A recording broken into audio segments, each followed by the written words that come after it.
toute ma vie, je me suis dit un jour, je vais me lancer en politique pour essayer de faire une différence et c'est ce que vous faites actuellement. Donc, moi, j'aimerais ça savoir, Monsieur le sénateur, dans un premier temps, qu'est-ce que fait un sénateur? Comment on se rend là?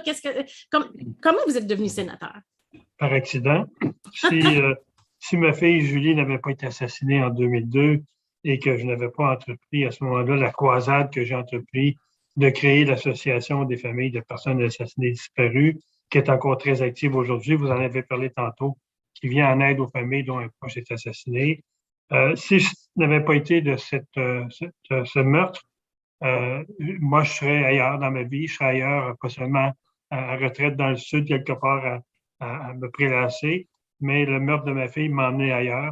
Et c'est un peu elle là, qui me guide aujourd'hui dans toute l'action que je mène. Et c'est cette action-là qui m'a rapproché beaucoup du domaine politique parce que vous savez, il faut changer les choses avec les gens qui sont élus, avec les députés, aussi bien à Québec qu'à Ottawa. Tantôt, vous parliez de Mme Gaston qui a fait changer des règles au fédéral, au provincial. J'ai fait la même chose pendant les 6 ans que j'étais président et à l'AFPAD. On a changé beaucoup de lois au Québec. On a amélioré le régime, peut-être pas autant qu'on le voudrait, mais on l'a amélioré.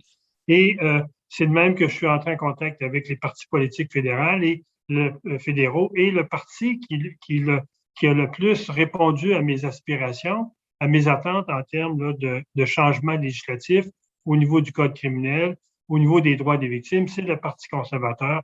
Et c'est de même que j'ai développé au cours des années là, que j'étais à l'association, un rapprochement avec M. Harper. J'avais une relation d'amitié avec M. Harper.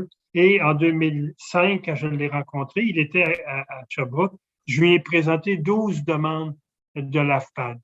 Et lorsque M. Harper a quitté la politique en 2015, les 12 demandes de l'AFPAD étaient soit adoptées sous forme de loi ou sous forme de réforme.